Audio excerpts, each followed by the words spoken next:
ଏବେ ଖରା ଦିନ ଚାଲିଛି। ଉଲ୍ ଅପେକ୍ଷା ସୂତାର ଡିମାଣ୍ଡ ବହୁତ ବଢ଼ିଯାଇଛି ସୂତା ଡ୍ରେସ୍ର। ଏଗୁଡ଼ାକ ସବୁ ସୂତା ଡ୍ରେସ୍ କରିବା ପାଇଁ ଅର୍ଡ଼ର ବହୁତ ଆସିଛି। ମୁଁ ବର୍ତ୍ତମାନ ଗୋଟେ ଫ୍ରକ୍ କରୁଛି।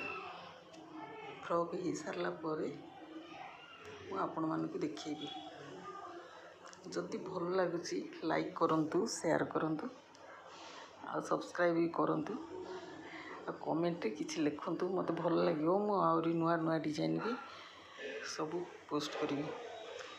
ଦେଖନ୍ତୁ କେମିତି ଲାଗୁଛି। ଆଉ ଖାଲି ୟାର ଘେରଟା ତିଆରି ହେବ। ଏଇ ସୂତା ଆସୁଛି।